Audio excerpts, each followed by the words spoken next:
আসসালামু আলাইকুম প্রিয় নবম দশম শ্রেণীর শিক্ষার্থীরা।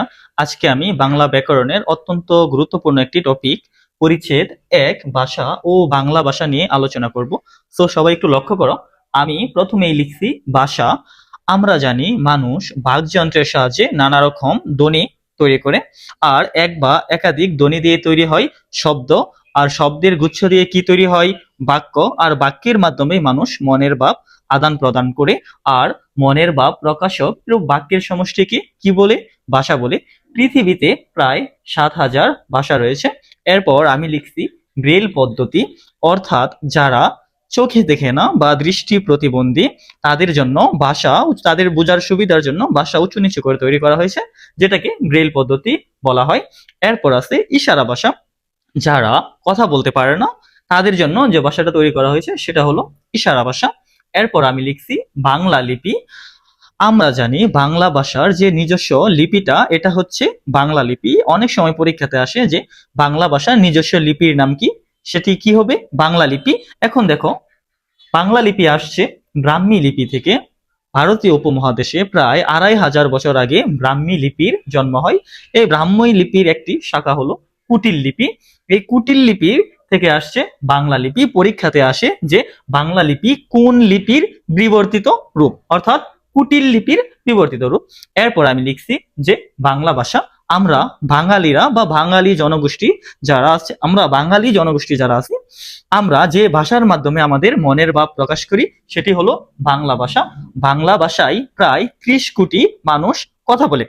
এর মধ্যে বাংলাদেশে 16 কোটি, ভারতের পশ্চিমবঙ্গে 10 কোটি, এবং বিহার, আসাম, উড়িষ্যা, এরপর ঝাড়খণ্ড সহ অন্যান্য প্রদেশে 3 কোটি, এবং বাংলাদেশের বাইরে অর্থাৎ পৃথিবীর অন্যান্য দেশে আরো 1 কোটি লোক বাংলা ভাষায় কথা বলে, অর্থাৎ সর্বমোট 30 কোটি লোক বাংলা ভাষায় কথা বলে।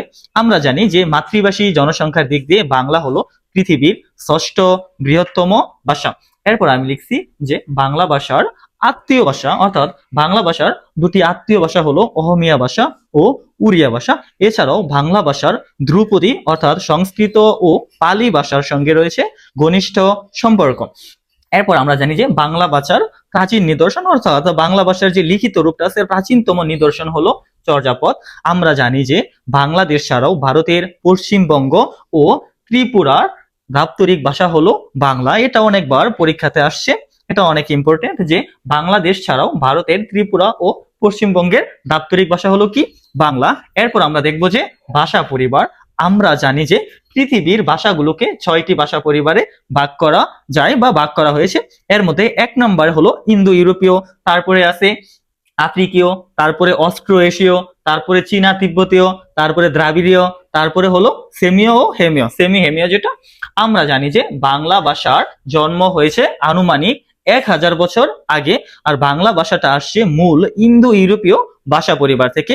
ইন্দো ইউরোপীয় ভাষা পরিবার থেকে আসছে ইন্দো ইরানীয়, এবং ইন্দো ইরানীয় থেকে আসছে ভারতীয় আর্য, এবং ভারতীয় আর্য ভাষা থেকে আসছে ভারতীয় প্রাকৃত ভাষা, এবং ভারতীয় প্রাকৃত ভাষা থেকে আসছে বাংলা ভাষা। এভাবেই বাংলা ভাষার জন্ম হয়েছে। সো আজকের এই ক্লাসটুকু যদি তুমি মনে রাখতে পারো তাহলে পরীক্ষাতে এখান থেকে এমসিকিউ অবশ্যই কমন পাবে, এবং প্রথম পরিচ্ছেদ নিয়ে তোমার আর কোনো সমস্যাই থাকবে না।